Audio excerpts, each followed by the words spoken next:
Si je vous ai invité aujourd'hui, docteur, vous l'avez peut-être suivi dans cette émission, le président malgache a eu cette conversation avec notre président, le président de la RDC, et là-dedans, il parle donc de ce médicament qui est pris à titre préventif contre le Covid-19. Alors, je ne sais même pas par où commencer ma question, mais je veux juste savoir, le président malgache vante ce produit, c'est un miracle malgache. J'ai lu un article de Jeune Afrique qui parle d'une dame, je n'ai pas retenu son nom, qui est derrière le produit. Nulle part, que ce soit dans la communication du président de la République ou celle du président malgache, votre nom n'apparaît. Du coup, il y a 2 jours, votre nom circule sur tous les réseaux sociaux. Vous êtes l'homme derrière cette invention de ce médicament Covid-O, qui est un médicament miracle selon le président malgache. Je veux juste que vous répondiez à cette question avant qu'on continue. Est-ce que c'est vous qui êtes à la base de la découverte de ce médicament pour prévenir le Covid-19 au Madagascar? Je suis à la base de la rédaction du protocole. C'est au Madagascar et partout sur le continent africain de ces produits. Ça veut dire que c'est pas vous, mais vous êtes à la base de la rédaction du protocole. Non, c'est l'auteur. En fait, on n'invente pas une plante médicinale. On découvre la propriété. Là, on n'invente pas une plante. C'est Dieu qui l'a créée. La nature est là. Donc, c'est là que je vais juste pas aller sur invention. Invention, ça, c'est une plante. Donc, les mots invention, on va d'abord mettre ça à côté. Je suis à la base, donc l'auteur de la proposition de protocole, surtout le gouvernement africain, de Covid Artemisia. Donc, c'est mon... Est-ce que vous avez été contacté, ou vous avez contacté le gouvernement ou la présidence de Madagascar pour ce? Oui, et la dame dont vous êtes en train de parler, je vous ai parlé tout à l'heure ici que pour faire mes essais cliniques, j'avais besoin au moins on devait réunir 100 000 euros. La dame dont vous parlez, donc, qui s'appelle Lucille Cornet-Vernet, elle a créé une association, et l'association s'appelle Maison de l'Artemisia. On a appelé ça l'association Maison de l'Artemisia. Et l'association Maison de l'Artemisia, maintenant, c'est une fondation. Je suis le responsable des essais cliniques et recherches médicales et scientifiques. C'est moi qui coordonne toute la recherche mondiale sur l'Artemisia. Elle n'est pas médecin, elle est là pour la communication, pour s'attirer les lobbies. Vous savez, c'est stratégique. Et pour s'attirer des lobbies. C'est elle qui est derrière, c'est vous. C'est son poids, c'est moi. Donc, la rédaction de protocole, c'est moi. Elle assure la communication. Ouais. Vous savez pas à quel point je suis fier de vous. J'ai envie de vous embrasser si vous étiez juste en face de moi. Docteur, mais n'entrons pas trop dans les émotions. Oui. Comment ça s'est passé pour en arriver là? Le président de Madagascar aujourd'hui, c'est lui qui fait la publicité de ce produit. Comment en êtes-vous arrivé là? C'était stratégique de communiquer. Ça, c'est notre façon dans la maison de communiquer. Il y a des grandes questions où ça demande un lobby. Il faut qu'il y ait une autre personne qui le fasse et les scientifiques restent là pour répondre maintenant lorsque la bombe va éclater. C'est ce qu'on a fait. Alors, qu'est-ce qui est arrivé? Lorsque la crise de Covid commence, comme je travaillais déjà sur cette plante, je connaissais déjà les propriétés antivirales de la plante.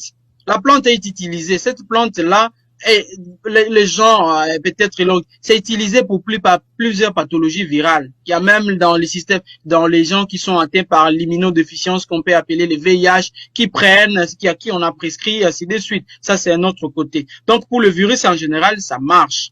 Alors maintenant, on devait travailler. Qu'est-ce qu'on a regardé? Il y a déjà une publication où il fallait regarder le plante médicinale, comparer ça à une molécule. La molécule, ça s'appelle interféron. Interféron, ça veut dire interférer. Interférer avec quoi? Interférer avec une réplication de virus.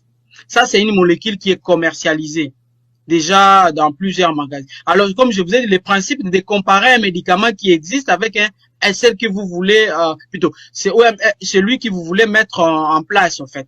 Alors, qu'est-ce que nous, on a fait? C'était comparer interféron avec de l'Artemisia en tisane.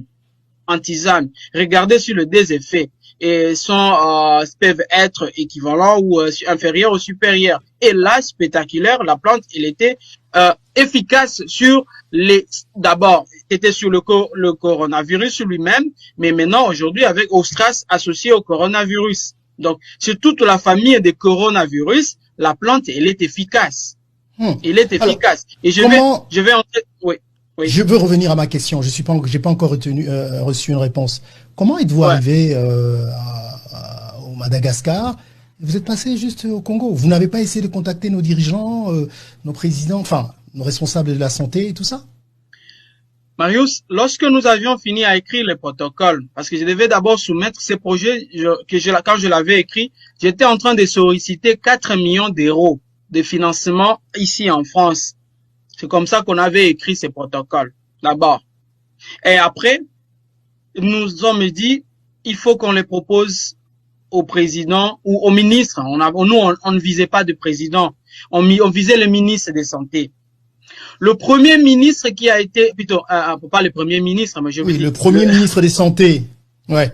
Voilà, merci. Le premier ministre des Santé qui a été contacté, c'était mon ministre, en fait, que je connais bien. Nous nous sommes rencontrés. Le ministre de la RDC. Nous nous sommes rencontrés dans une grande conférence internationale à Lyon qui a été organisée par le président Macron du Fonds mondial. C'est là où je l'ai rencontré. Parce que là, une fois de plus, je suis parti présenter. Je suis invité dans toutes les conférences aujourd'hui mondiales, là où on parle de malaria. Je dois être là. Qu'il soit où je dois être là. C'est là où j'ai rencontré les ministres. Bon, il n'était pas en fonction quand j'étais arrêté à Kinshasa. Il avait déjà entendu peut-être parler du produit et nous nous sommes rencontrés, nous avons discuté. Je lui ai présenté d'abord le projet qui restait côté malaria et surtout montrer l'importance, comment est-ce qu'on pouvait lutter, on pouvait réduire les prévalences de la malaria en Afrique et en RDC. D'ailleurs, la RDC, c'est le deuxième poids en Afrique sur le choix, sur la malaria. Je propose le protocole, premièrement, je vais pas entrer beaucoup plus en détail. Premièrement, c'était mon pays. J'envoie. Et Lucille, la dame, parce qu'elle me connaît, j'ai l'amour exagéré pour mon pays. La dame qui a fait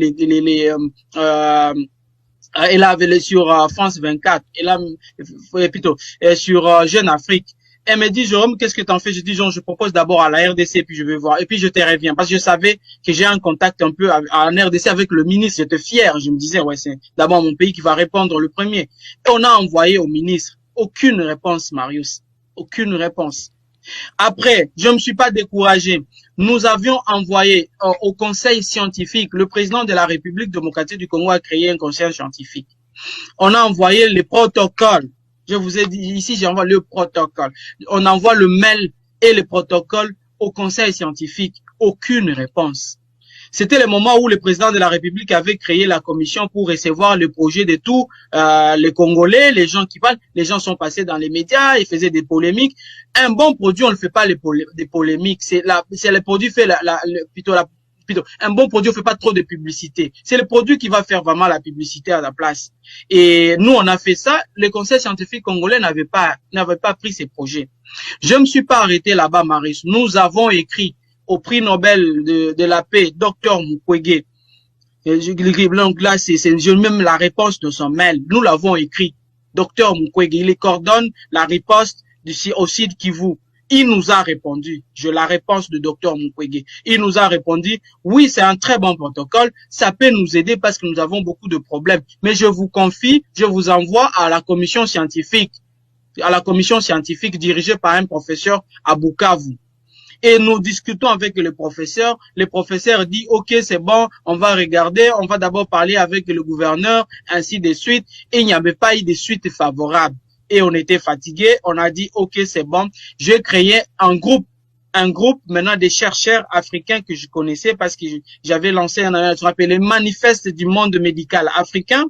Ces manifestes-là qu'on avait adressés au Fonds mondial où nous avons plus de 450 chercheurs africains là-dedans. que je dirige en fait. Et avec mes collègues, je partage toujours les idées. Alors nous avions sélectionné, comme j'avais passé beaucoup de temps en République centrafricaine, je connais le ministre de la Santé, ainsi de suite, en République centrafricaine. Nous avons pris la République centrafricaine, nous avons pris le Burkina, le Bénin, le Madagascar, le Rwanda. Oui, c'était les 5 pays qui ont suivi après. Nous avons envoyé le même type de mail, plutôt. C'est le même modèle de mail, parce qu'on avait juste un seul modèle de mail et on cherchait les adresses email. Tellement que j'avais les adresses email de plusieurs ministres que je connais, que j'ai déjà rencontrés lors de conférences. On a balancé comme ça. Et c'est la République de Madagascar qui a mordu à l'hameçon. C'est ça. C'était plus rapide. C'était visionnaire, en fait. Et le ministre n'a pas tardé, et j'ai même une collègue qui a joué un pont qui elle est malgache, elle était ici, elle est rentrée chez elle au Madagascar, elle est partie avec le protocole, le ministre a reçu le protocole, le ministre n'a pas tardé, l'information est remontée jusqu'au président de la République. Donc, et arrivé chez le président de la République, le président de la République a trouvé que le protocole était très bon. Il était bon, mais il dit, mais pourquoi on vous met toujours ici?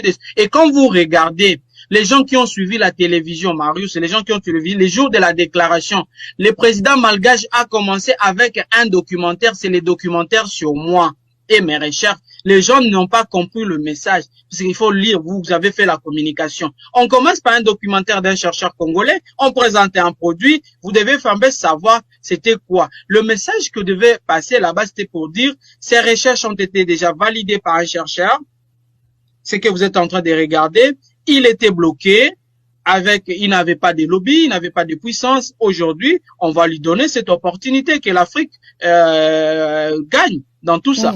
C'était ça la stratégie de communication. Et ça a été communiqué. Et il a pris le projet. Ouais. Et il l'a mis en pratique. Exactement. Nous avons dit, Monsieur le Président, vous voulez soigner votre population. Voilà la solution la plus simple possible. Et cette solution, elle peut résoudre soit en prévention, soit en curatif.